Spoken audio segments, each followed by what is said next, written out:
And my first question is usually, can I just ask you, Mr. and Mrs. Customer, did I do a good job for you? Yes. Oh man, this was so awesome. Great. I need something in return. Well, what's that? I need a referral. Who do you know is looking to do business in Texas or Hawaii? How many of y'all out there in internet land believe you don't get, or you get referrals you don't ask for? If your hand went up, you're an idiot. That's why I said the clients never take a how to treat the broker class. Exactly. You got to ask for them. You got to ask. Consistent about asking. I tell you what, if I'd have met you in 1975, I'd have made a lot more money. Oh yeah. It took me a long time to come to that same conclusion. Yeah. But it's delivering the tools. And I think, as a broker, one of the biggest problems I identified is there was never any real value. Like, why am I here? Why am I at this brokerage? What am I getting from them that augments my business? The answer was always nothing. Right. They're not doing anything for me. I'm giving them some split, but I'm not getting anything in return. I had a problem with that. So I started my company with going, why should I work with option one?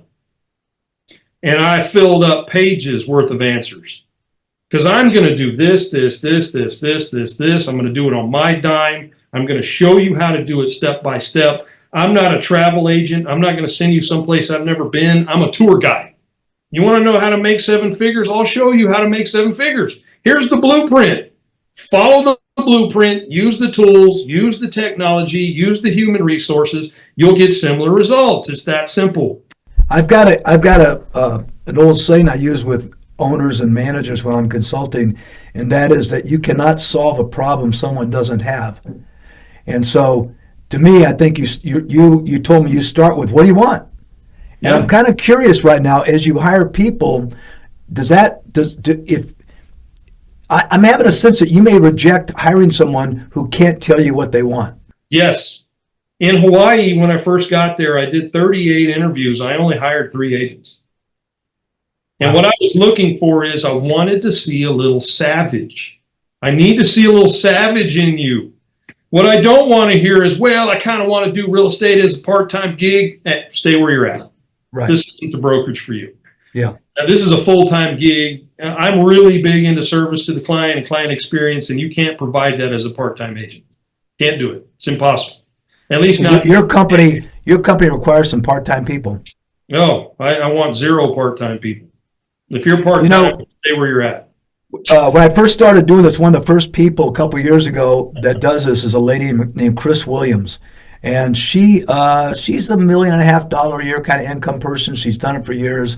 Her husband, very successful. They own property, Coronado Island, everywhere.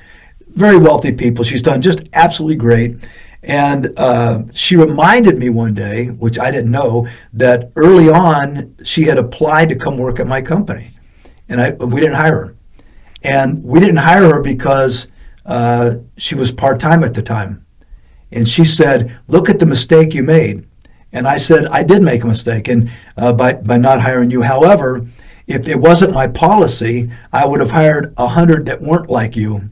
And that would have been a bigger disaster. It would have been a cultural nightmare, yes. A cultural nightmare, yeah.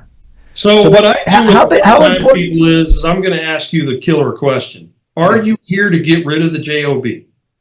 Because if you got a plan, the reason I'm here is because I want to dump that job. Okay, I'll get on that train with you.